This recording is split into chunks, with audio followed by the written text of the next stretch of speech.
नमस्कार दोस्तों, आप सभी का एक बार फिर से स्वागत है आपके अपने YouTube चैनल अंकुर अपडेट्स में। तो दोस्तों, जैसा कि आप लोग देख रहे हैं, ये उत्तर प्रदेश अग्निशमन सेवा मुख्यालय द्वारा जारी किया हुआ नोटिस है, जो कि जारी किया गया है पुलिस आयुक्त गौतम बुद्ध नगर, लखनऊ, कानपुर नगर एवं वाराणसी व समस्त वरिष्ठ पुलिस अधीक्षक उत्तर प्रदेश को। मैं ये वीडियो इस वजह से बना रहा हूँ कि इस नोटिस को लेके काफ़ी बच्चों में कन्फ्यूज़न हो गया है कि मेडिकल होगा, मेडिकल नहीं होगा, वेरिफिकेशन पहले होगा, ये होगा, वो होगा। तो मैंने सोचा कि क्यों ना एक बार इस नोटिस को काफ़ी डिटेल में आप लोग के सामने शेयर किया जाए। तो आपको अगर पूरी जानकारी चाहिए तो आपको ये वीडियो पूरा देखना पड़ेगा और चैनल को सब्सक्राइब करना पड़ेगा, क्योंकि इसके आगे भी ऐसे ही इम्पोर्टेंट न्यूज़ हमेशा आप लोगों तक मिलता रहेगा। तो जाके चैनल को सब्सक्राइब कर लीजिए और बेल आइकन ज़रूर प्रेस करिए। तो चलिए वीडियो को स्टार्ट करते हैं। इसमें आप विषय देख सकते हैं, उत्तर प्रदेश अग्निशमन विभाग में सीधी भर्ती 2021 में नवचयनित 2065 फायरमैनों के चरित्र सत्यापन कराए जाने के संबंध में। सबसे पहले तो मैं आपको बता दूं कि ये किसी साइट पे नहीं अवेलेबल है। आप देख सकते हैं दाहिने तरफ ऊपर लिखा हुआ विशेष वाहक या ईमेल के द्वारा, मतलब ये वाहक के द्वारा भेजा जाता है, हार्ड कॉपी में या फिर ईमेल के द्वारा भेजा जाता है, जो कि मुख्यालय के द्वारा सीधे सूचना दी गई है विभाग को। अब इसमें क्या क्या चीज़ें हैं ये चीज़ चलिए देख लेते हैं। तो आप इसमें ध्यान से देख सकते हैं, लिखा हुआ है कृपया उपर्युक्त विषयक पुलिस महानिदेशक अध्यक्ष उत्तर प्रदेश पुलिस भर्ती एवं प्रोन्नति बोर्ड लखनऊ के पत्र संख्या इतना दिनांक 8/7/2021 का अवलोकन करने का कष्ट करें, जिसके द्वारा उत्तर प्रदेश कारागार प्रशासन एवं सुधार विभाग में महिलाओं एवं पुरुषों के लिए जेल वार्डर पुरुष के 3012, जेल वार्डर महिला के 626, फायरमैन पुलिस के 2065 तथा आरक्षी घुड़सवार पुलिस के 102 पदों के सापेक्ष चयनित अभ्यर्थियों की चयन सूची प्रेषित करते हुए इनके चरित्र सत्यापन आदि की कार्रवाई किए जाने की अपेक्षा की गई है। अब इसमें एक कन्फ्यूज़न ये आ रहा है कि कुछ लोग ऐसा कह रहे हैं कि यही नोटिस फायरमैन, जेल वार्डर और घुड़सवार तीनों का है, क्योंकि इसमें देखिए बाकायदे लिखा हुआ है। तो मैं आप लोग को बता दूं कि इसका जो पत्र संख्या है वो सेम है, इस वजह से जो पूरी वैकेंसी थी उसको एक साथ यहाँ पे दिखाया गया है। तो इसलिए आप लोग कंफ्यूज ना होइए। है तो ये वैकेंसी उत्तर प्रदेश पुलिस के अधीन ही, लेकिन तीनों अलग अलग डिपार्टमेंट है। जैसे कि फायर का फायर मुख्यालय होता है, और जेल वार्डर का कारागार प्रशासन एवं सुधार विभाग होता है, और घुड़सवार का अलग होता है। तो तीनों का अलग अलग नोटिस आएगा। तो पहली कन्फ्यूज़न तो मुझे लगता है कि आप लोग का दूर हो गया होगा। दूसरे पॉइंट में देखते हैं, इस संबंध में अवगत कराना है कि उत्तर प्रदेश अग्निशमन सेवा अधीनस्थ अधिकारी कर्मचारी सेवा नियमावली 2016 के नियम 15(1) फायरमैन के पद पर सीधी भर्ती की प्रक्रिया वैसी होगी जैसी प्रक्रिया तत्समय प्रचलित नियमों के अनुसार सीधी भर्ती के लिए आरक्षी उत्तर प्रदेश पुलिस की होगी। मतलब इसमें यह बताया गया कि जैसा कि अभी तक उत्तर प्रदेश के आरक्षी पुलिस का जो वेरिफिकेशन होता था, उसी जैसा ही ये प्रक्रिया इसमें भी कराएंगे। अतः उत्तर प्रदेश पुलिस आरक्षी तथा मुख्य आरक्षी नियमावली 2008 को यथा संशोधित के नियम 16 के अनुसार चयन सूची नियुक्ति प्राधिकारी द्वारा चरित्र सत्यापन के अध्ययन होगी। चयनित अभ्यर्थियों के नियुक्ति पत्र के जारी करने से पूर्व संबंधित नियुक्ति प्राधिकारी के पर्यवेक्षण के अधीन चरित्र की पुष्टि की जाएगी। चरित्र पुष्टि के दौरान चरित्र पुष्टि प्रतिकूल पाए जाने पर अभ्यर्थी नियुक्त के लिए योग्य नहीं होगा। इसका मतलब ये है कि जो अधिकारी बनाए जाएंगे उसके सामने जो आपके चरित्र प्रमाण पत्र पेश किए जाएंगे, उसमें आपका चरित्र अच्छा होना चाहिए। अच्छा होगा तभी आपको आगे ज्वाइनिंग मिलेगी, नहीं तो उनके ऊपर ये पावर है, उनके पास ये पावर है कि आपको वो बाहर कर सकते हैं। इसके आगे देख लेते हैं, संगत नियमावली के नियम 15(6)(2) में सफल अभ्यर्थियों की सूची, उसके अनुमोदन तथा चरित्र सत्यापन आदि के संबंध में किए गए प्राविधान निम्नवत है। मतलब जो ये पुलिस का नियमावली है उसमें क्या क्या चीज़ें दी गई हैं उसके बारे में ये बता रहा है। देख लेते हैं इसको कि इसमें क्या है। बोर्ड आरक्षण नीति संबंधी दिशा निर्देश और बोर्ड को अधिसूचित की गई रिक्तियों की कुल संख्या को दृष्टिगत रखते हुए अभ्यर्थियों को उनकी श्रेष्ठता क्रम में एक चयन सूची तैयार करेगा, जो नियुक्ति प्राधिकारी द्वारा चरित्र सत्यापन के अध्ययन होगी।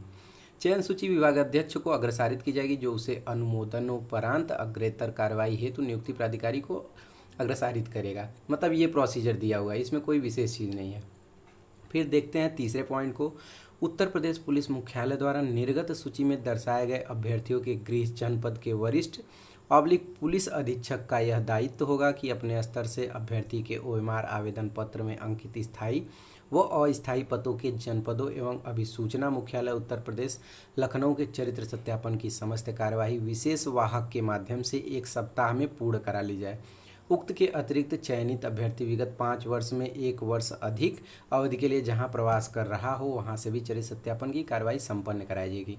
इसका मतलब ये है कि वो ये कह रहे हैं कि जो आप लोग फॉर्म भरते समय आप अपना अस्थाई पता दिए हैं वहाँ का वेरिफिकेशन होगा, मतलब आप वहाँ के रहने वाले हैं या नहीं रहने वाले हैं। अगर आप कहीं 6 साल रहे हैं तो वो माना जाएगा कि आपका स्थायी पता है, तो वहाँ से भी चरित्र सत्यापन होगा। और ये जो वरिष्ठ या पुलिस अधीक्षक हैं उनका ये काम होगा। और जब आपका वेरिफिकेशन होगा, मतलब जिस दिन आपका डॉक्यूमेंट जमा होगा उसके 7 दिन के अंदर ये वेरिफिकेशन कंप्लीट करना है। तो इस चीज़ को लेके भी कन्फ्यूज़न आपका क्लियर हो जाना चाहिए। फिर देखते हैं चौथे पॉइंट को। ऐसे अभ्यर्थी जो अन्य राज्यों के निवासी हैं और उत्तर प्रदेश के निवासी नहीं हैं, उनका चरित्र सत्यापन उत्तर प्रदेश राज्य सीमावर्ती जनपद के प्रभारी वरिष्ठ पुलिस अधीक्षक द्वारा संबंधित राज्य में अभ्यर्थी के निवास के जनपद के वरिष्ठ पुलिस अधीक्षक एवं उस राज्य के अभिसूचना मुख्यालय के चरित्र सत्यापन की कार्यवाही कराकर परिपूर्ण आख्या प्राप्त की जाएगी। उत्तर प्रदेश राज्य के सीमावर्ती जनपद के प्रभारी वरिष्ठ पुलिस अधीक्षक का यह दायित्व होगा कि उनके स्तर से ऐसे अभ्यर्थियों के OMR आवेदन पत्र बोर्ड से प्राप्त करा लिए जाएं तथा उसमें अंकित स्थायी व अस्थायी पते तथा इसके अतिरिक्त संबंधित अभ्यर्थी द्वारा अंकित कराए गए पतों के जनपदों पर एवं उस राज्य के अभिसूचना मुख्यालय से चरित्र सत्यापन की कार्यवाही समय से विशेष वाहक के माध्यम से इस प्रकार पूर्ण कराई जाए कि उसमें किसी प्रकार की कमी न हो। उत्तर प्रदेश से बाहर राज्य के अभ्यर्थियों का चरित्र सत्यापन निम्न तालिका के अनुरूप कराया जाएगा। अब देखिए इसमें भी काफ़ी कन्फ्यूज़न है उन बच्चों को, जैसे मान लीजिए कोई अदर स्टेट का है तो वो ये सोच रहे हैं, जैसे एक लड़का है वो यूपी का है लेकिन वो दिल्ली में रहता है, तो उसको इस चीज़ को लेके काफ़ी कन्फ्यूज़न हो रहा था कि उसका वेरिफिकेशन कहाँ से होगा, वो अपना डॉक्यूमेंट कहाँ से बनाएगा। तो इसमें यही बताया गया है कि अगर मान लीजिए आप जैसे अदर स्टेट में दिल्ली से हैं तो जो गाज़ियाबाद के पुलिस अधीक्षक हैं उनका काम है आपका जो निवास स्थान है वहाँ से वेरिफिकेशन करना। वहाँ के जो भी अधिकारी हैं जैसे कि वरिष्ठ या पुलिस अधीक्षक रैंक के, उनसे आपका टोटल चरित्र सत्यापन किसी को भेज के कराया जाएगा, जो कि इसमें दिया हुआ है कि विशेष वाहक के द्वारा। तो इस प्रकार से जो अदर स्टेट के हैं उनका चरित्र सत्यापन होगा। तो आप इसको बहुत अच्छे से समझ गए होंगे। रही बात आपको खास करके जो अदर स्टेट के हैं उनको कहाँ पे चरित्र सत्यापन हेतु बुलाया जाएगा, ये चीज़ यहाँ पे दिया हुआ है। तो देखिए बिहार और झारखंड के बच्चों को वाराणसी में जाना है, मध्य प्रदेश के बच्चों को झांसी में जाना है, छत्तीसगढ़ के बच्चों को प्रयागराज में, राजस्थान के बच्चों को आगरा में और दिल्ली और हरियाणा के बच्चों को मेरठ में बुलाया जाएगा। और पंजाब, हिमाचल प्रदेश और उत्तराखंड के बच्चों को सहारनपुर, उपयुक्त के अतिरिक्त अन्य राज्य मतलब इन सबों को छोड़ के जो भी राज्य के लोग हैं उनको लखनऊ में बुलाया जाएगा। फिर देखते हैं 5वें पॉइंट को। अभ्यर्थी के गृह जनपद के वरिष्ठ पुलिस अधीक्षक द्वारा सत्यापन की समस्त कार्रवाई संपन्न कराने के पश्चात अभ्यर्थियों के चरित्र सत्यापन की रिपोर्ट निर्धारित प्रारूप में फायर सर्विस मुख्यालय उत्तर प्रदेश लखनऊ को उपलब्ध कराई जाएगी। इसका मतलब ये है कि जो आपके होम डिस्ट्रिक्ट के पुलिस अधीक्षक हैं वो जब टोटल सत्यापन का कार्रवाई कर लेंगे तो उसका जो फाइनल रिजल्ट है वो फायर सर्विस मुख्यालय को उपलब्ध करा देंगे, मतलब जो आपकी फाइल है वो वहाँ पे उपलब्ध करा देंगे। उसके बाद फायर सर्विस मुख्यालय उत्तर प्रदेश लखनऊ द्वारा अभ्यर्थी की नियुक्ति हेतु आवंटित जनपद को सीलबंद लिफाफे में विशेष वाहक के माध्यम से उपलब्ध कराई जाएगी। इसका मतलब ये है इस 5वें पॉइंट को लेके काफ़ी कन्फ्यूजन इस वजह से हो जा रहा है क्योंकि इसमें सीधे चरित्र सत्यापन के बाद ये कहा गया है कि जो नियुक्ति है वो दी जाएगी, मतलब एक सीलबंद लिफाफा रहेगा उसमें आपकी नियुक्ति हो जाएगी। अब देखिए यहाँ पे लूप होल इस वजह से मुझे दिख रहा है क्योंकि यहाँ के हिसाब से अगर देखा जाए तो मेडिकल नहीं होगा, लेकिन अभी तक इस वैकेंसी में मतलब यूपी पुलिस का कोई भी वैकेंसी हो उसमें मेडिकल ज़रूर होता था। तो देखिए आप एकदम वर्ड टू वर्ड नहीं जा सकते हैं, मतलब ऐसा भी नहीं इसमें लिखा गया कि मेडिकल नहीं होगा। हो सकता है आपको जैसे मान लीजिए उपलब्ध करा दे कि आपको ये ज़िला मिला हुआ है, आप उस ज़िले में जाएंगे, ज्वाइनिंग करेंगे, उसके बाद वहाँ पे मेडिकल हो जाएगा। तो मेडिकल तो ज़रूर होगा, हो सकता है प्रोसीजर कुछ ऐसा ही हो क्योंकि ये पढ़ने पे ऐसा ही शो हो रहा है। फिर उसके बाद इसमें दिया हुआ है कि शीघ्र ही इस मुख्यालय द्वारा अभ्यर्थियों की नियुक्ति के जनपद आवंटित कर सूची संबंधित जनपदों को प्रेषित की जाएगी। मतलब किस लोगों को, जैसे जो जेटीसी लिस्ट होती है वो आ जाएगी कि किसको कौन सा जनपद मिला हुआ है। नियुक्ति हेतु आवंटित जनपद के वरिष्ठ पुलिस अधीक्षक पुलिस अधीक्षक द्वारा नियुक्ति आदेश निर्गत करने से पूर्व प्रस्तर 8 में सत्यापन की समस्त कार्रवाई की पुष्टि कर लेने के पश्चात ही नियुक्ति आदेश निर्गत किए जाएंगे। मतलब वो जो फॉर्म 8 है उसके हिसाब से चेक कर लेंगे कि सब चीज़ सही है, उसके बाद ही आपकी नियुक्ति जारी की जाएगी। चरित्र पुष्टि प्रतिकूल पाए जाने पर ऐसे अभ्यर्थी नियुक्ति के लिए योग्य नहीं होंगे। मतलब ये है कि अगर आपका जो चरित्र सत्यापन है वो पॉजिटिव नहीं पाया जाता है तो आपको बाहर कर दिया जाएगा। ऐसे अभ्यर्थियों को नियुक्ति प्राधिकारी द्वारा अनुपयुक्त घोषित किया जाएगा। मतलब वही है कि आपको बाहर कर दिया जाएगा और उस आदेश के प्रति के साथ अभ्यर्थी का संपूर्ण विवरण फायर सर्विस मुख्यालय उत्तर प्रदेश लखनऊ को उपलब्ध कराया जाएगा। मतलब अगर आप बाहर भी हो जाते हैं तो उसका रीज़न लिखते हुए फायर सर्विस को आपकी फाइल भेज दी जाएगी। प्रतिकूल तथ्य पाए जाने पर अनुपयुक्त घोषित करने वाले आदेश की प्रति पहले फायर मुख्यालय से अनुमोदित करा ली जाएगी तथा उसके उपरांत ही जारी किया जाएगा। इसमें ये प्रारूप दिए हुए हैं कि किस टाइप का प्रारूप रहेगा। तो उसमें क्रम संख्या, अनुक्रमांक, अभ्यर्थी का नाम, पिता का नाम, गृह जनपद और अभ्युक्ति, कुछ इस टाइप का फॉर्मेट में वो प्रारूप भेजा जाएगा। अब छठे पॉइंट को लेके जो कन्फ्यूज़न है उसको देख लेते हैं। तो छठे पॉइंट में लिखा हुआ है चरित्र सत्यापन की कार्रवाई निम्नांकित प्रक्रिया के अनुसार संपन्न कराई जाएगी। तो शासनादेश संख्या इतना दिनांक 28/4/1958 के प्राविधानों के अनुसार है। राज्य सरकार के किसी पद पर प्रथम नियुक्ति के समय चरित्र सत्यापन की कार्रवाई की जाती है। मतलब आपको ये पुलिस विभाग का हिस्ट्री बता रहे हैं कि अगर आपको कहीं ज्वाइनिंग लेना है तो उसके लिए आपको चरित्र सत्यापन की कार्रवाई से गुजरना पड़ता है। पुलिस विभाग में चरित्र सत्यापन के लिए पुलिस प्रपत्र 92 से ही प्रचलन में है। यह प्रपत्र प्रदेश के सभी जनपदीय पुलिस कार्यालयों में उपलब्ध है। मतलब ये कहानी है, बस आप देखते जाइए इसको। यह प्रपत्र प्रदेश के सभी जनपदीय पुलिस कार्यालयों में उपलब्ध है। अतः चयनित अभ्यर्थियों से पुलिस प्रपत्र संख्या 92 की प्रविष्टियों को 2 प्रतियों में भरकर प्रस्तुत किए जाने की अपेक्षा की जाएगी। मतलब यह है कि जितने कैंडिडेट हैं उनसे 2 प्रतियों को भरा के जमा कराया जाएगा। इस प्रपत्र में अभ्यर्थियों द्वारा OMR आवेदन पत्र में दिए गए स्थायी और अस्थायी निवास का स्थान, जहां विगत 5 वर्षों से अभ्यर्थी द्वारा 1 वर्ष से अधिक निवास किया गया हो, 6 साल से ज़्यादा निवास किया गया हो, उसमें उनको अपना अस्थायी या फिर स्थायी पता भर के लिए पुलिस प्रपत्र 92 की एक अतिरिक्त प्रति भी भरवाई जाएगी। और अभ्यर्थियों द्वारा दर्शाए गए स्थान, स्थायी और अस्थायी निवास स्थान के प्रत्येक जनपद से उनके चरित्र सत्यापन की कार्रवाई नियमावली के संगत प्रावधानों के अनुसार पूर्ण कराई जाएगी। इसका मतलब ओवरऑल ये है कि जो फॉर्म है उसमें भरा के आपका जो जिस प्रकार से वेरिफिकेशन होता है वैसे कराया जाएगा। इसके अतिरिक्त उक्त शासनादेश दिनांक 28/4/1958 के साथ पत्र संलग्न तृतीय प्रारूप को भरकर एवं संलग्न द्वितीय प्रारूप में 2 व्यक्तियों से उनके चरित्र प्रमाण पत्र, मतलब जो डॉक्यूमेंट मांगे हैं वो बता रहे हैं और किस सन से ये नियमावली में आया है उसको बता रहे हैं। तो जो 2 व्यक्तियों के द्वारा चरित्र प्रमाण पत्र है जो प्रस्तुत किए जाने की 30 से 6 माह के अंदर निर्गत किया गया। जैसा कि मैंने आप लोगों को बताया था कि गांव के 2 व्यक्तियों द्वारा एक चरित्र प्रमाण पत्र बनेगा, तो उसी के बारे में ये बात की गई है। कुछ समिति के समक्ष प्रस्तुत करने की अपेक्षा की जाएगी। अतः इसके लिए जनपद के स्तर पर नोडल राजपत्रित अधिकारी की अध्यक्षता में ऐसी टीम गठित की जाए जो इस कार्य को समय से पूरा कराए। तो मतलब जो आपका वेरिफिकेशन है वो नोडल अफसर बनाए जाएंगे और एक टीम बनाई जाएगी, उसके सामने ये सब होगा। उपयुक्त शासनादेश में यह व्यवस्था दी गई है कि नियुक्ति प्राधिकारी यह उल्लेखित कर सकते हैं कि किस प्रकार के व्यक्तियों से अभ्यर्थी द्वारा चरित्र प्रमाण पत्र प्राप्त किया जाए। अतः उचित होगा कि चरित्र सत्यापन के समय उनके निवास के 2 संभ्रांत व्यक्तियों के अभ्यर्थी के चरित्र चाल चलन के संबंध में प्रमाण पत्र प्राप्त किए जाएं, जैसा कि मैंने आप लोग को अभी बताया। इसके अतिरिक्त उपयुक्त शासनादेश के अनुसार अभ्यर्थी से उस शैक्षिक संस्थान के प्रमुख से चरित्र एवं आचरण का प्रमाण पत्र प्राप्त करने की अपेक्षा की जाएगी जहां से अंतिम बार शिक्षा प्राप्त की हो। यदि आवेदन के समय यह प्रमाण पत्र नहीं प्राप्त किए गए हैं तो चरित्र सत्यापन के समय इन प्रमाण पत्रों को प्राप्त करना आवश्यक है। मतलब जो आपका अंतिम एजुकेशन है वहां से एक चरित्र प्रमाण पत्र बनवाना है। नियुक्ति के पूर्व अभ्यर्थी से निर्धारित प्रारूप में 10 रुपये के स्टाम्प पेपर पर नोटरी द्वारा सत्यापित शपथ पत्र समिति के समक्ष प्रस्तुत करना अपेक्षित होगा। जैसा कि आपको मैंने शपथ पत्र बताया था वैसे ही आपको बनवाना है। शपथ पत्र में दी गई सूचना के गलत पाए जाने अथवा मतलब ये समझ लीजिए कि अगर शपथ पत्र में आप कुछ गलत बताते हैं, जैसा कि मान लीजिए आपके ऊपर FIR है और आप उसमें शो नहीं करते हैं, अगर जांच में पता चलता है तो आपको बाहर कर दिया जाएगा। इसमें ये भी बताए हैं कि जो शपथ पत्र है वो कहाँ पर मिलेगा, तो uppolice.gov.in पे आपको वो मिल जाएगा। रही बात आप शायद उसमें खोज ही नहीं पाएंगे, इतना टफ साइट है, जिसका एक प्रारूप इस पत्र के साथ संलग्न है। अच्छा, ये बता रहे हैं कि इस पत्र के साथ संलग्न भी है, अभी हम लोग देख लेते हैं संलग्न है कि नहीं। अभ्यर्थीगण उक्त वेबसाइट से शपथ पत्र डाउनलोड का प्राप्त कर सकते हैं।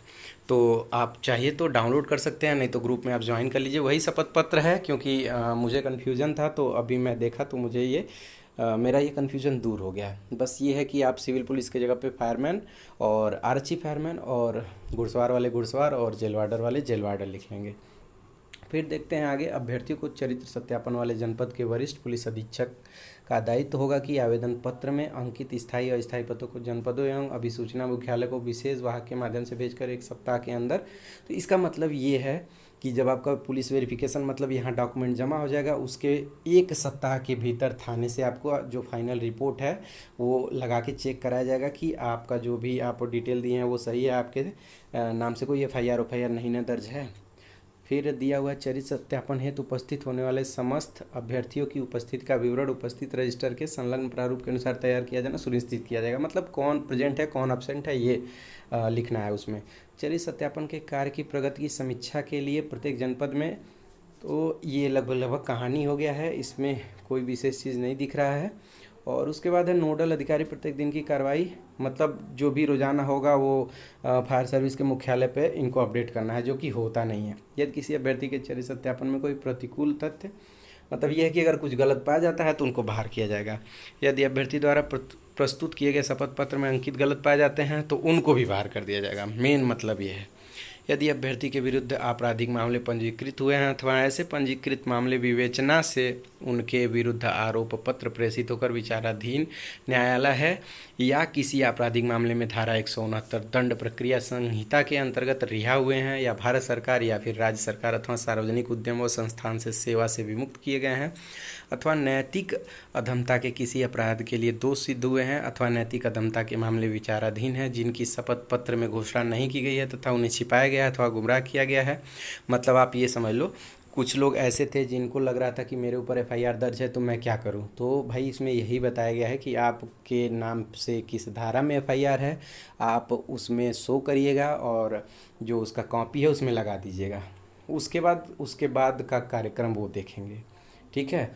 फिर देखते हैं 7वें को। तो अभ्यर्थीगण से अपेक्षित है कि वह चरित्र सत्यापन के समय अपने साथ पर्याप्त संख्या में पासपोर्ट साइज की फोटोग्राफ लेके आए। मतलब यहाँ देखिए थोड़ा सा बेवकूफ़ी किया। पर्याप्त का मतलब क्या होता है, 1 2 10 या 20, तो जनरली आप 10 फोटो लेके जाइएगा। चयनित अभ्यर्थियों की सुगमता के लिए प्रत्येक जनपद मुख्यालय पर एक उप निरीक्षक नागरिक पुलिस के नेतृत्व में एक सहायता केंद्र की स्थापना कर दी जाए जो अभ्यर्थियों की होने वाली कठिनाइयों का सम्यक, मतलब अगर आपको कुछ जानना है तो आप जाके वहाँ जान सकते हैं, जो कि होगा नहीं। चयनित अभ्यर्थियों के चरित्र सत्यापन की कार्रवाई प्रत्येक दशा में 10 दिवस के अंदर पूर्ण कराई जानी है। इससे समयानांतरगत पूर्ण कराने के लिए जनपदीय पुलिस, तो इसका मतलब ये है, इसी को लेके बच्चे कन्फ्यूजन में थे कि 10 दिन के अंदर हो जाएगा, जिसकी वजह से जल्दी जल्दी अपना डॉक्यूमेंट बना रहे थे। तो मैं बता दूं कि ये तब होगा जब आपका बुलावा पत्र आ जाएगा, मतलब कॉल लेटर आ जाएगा, उससे 10 दिन के अंदर ये कंप्लीट कराना है। ऐसा नहीं है कि 10 दिन के अंदर इधर ही करा लेना है। तो इसको लेके आप लोग कन्फ्यूज़न में ना रहिए। 11वें का भी कोई मतलब नहीं है। 12वें में अभ्यर्थियों के चरित्र सत्यापन की इस कार्रवाई को सर्वोच्च वरीयता प्रदान की जाए एवं प्रत्येक दशा में 10 दिवस में चरित्र सत्यापन पूर्ण करा के, मतलब 10 दिन के अंदर चरित्र सत्यापन पूर्ण करा के सूचना दे दी जानी है। फिर 13वें में है, उल्लेखनीय है कि उत्तर प्रदेश पुलिस भर्ती एवं प्रोन्नति बोर्ड से प्राप्त अभ्यर्थियों का संपूर्ण विवरण, आवेदन पत्र, अंक पत्र, प्रमाण पत्र तथा संबंधित जनपदों की सूची आदि समाहित है। जनपद द्वारा अभ्यर्थी के रजिस्ट्रेशन नंबर की सूची में खोजा जाएगा। अच्छा, पेन ड्राइव में प्रेषित सूची तथा भेजे जा रहे संपूर्ण विवरण में कोई भिन्नता पाई जाती है तो ऐसी दशा में हस्ताक्षरित बुकलेट को ही मूल आधार माना जाएगा। मतलब ये जो डिटेल दे रहे हैं उसके बारे में ये बात कर रहे हैं कि कैसे जाके उसमें लेना है। अभ्यर्थियों को चरित्र सत्यापन की सूचना भेजने की जिम्मेदारी संबंधित जनपद की होगी। हाँ, आप ये पॉइंट आप लोगों के लिए काफ़ी इम्पोर्टेंट है। मतलब ये है कि आप तक सूचना मिलेगी कैसे, तो ये जो आपका होम डिस्ट्रिक्ट है उसकी जिम्मेदारी है। इस प्रकार गैर प्रदेश के अभ्यर्थीगण का चरित्र सत्यापन कराने की जिम्मेदारी संबंधित जनपदों की ही होगी।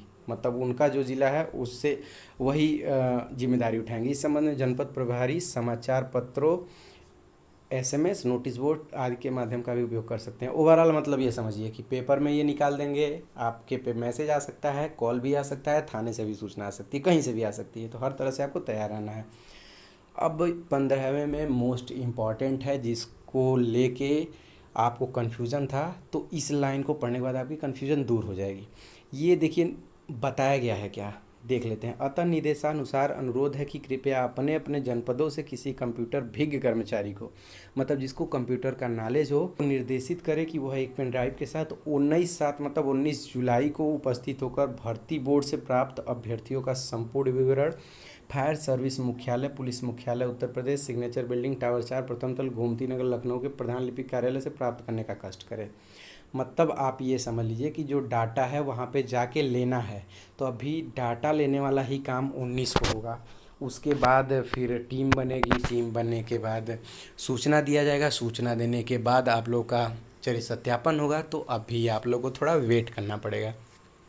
तो इसीलिए मैंने सोचा कि इस नोटिस को थोड़ा सा डीपली देखा जाए कि इसमें क्या चीज़ें निकलती हैं। तो जनरली आप लोग को जो भी कन्फ्यूज़न था वो कन्फ्यूज़न पढ़ के दूर हो गया होगा, और जो पॉसिबल था वो मैंने किया। और मुझे उम्मीद है कि आप लोग अच्छे से समझ भी गए होंगे कि टोटल मैटर क्या है। तो दोस्तों कमेंट करके ज़रूर बताइएगा कि वीडियो कैसा लगा। अगर वीडियो अच्छा लगा होगा तो वीडियो को लाइक करिएगा, वीडियो को शेयर भी करिएगा, चैनल को सब्सक्राइब करके बेल आइकन ज़रूर प्रेस करिएगा। तो चलिए मिलते हैं नेक्स्ट वीडियो में, तब तक के लिए जय हिंद, वंदे मातरम।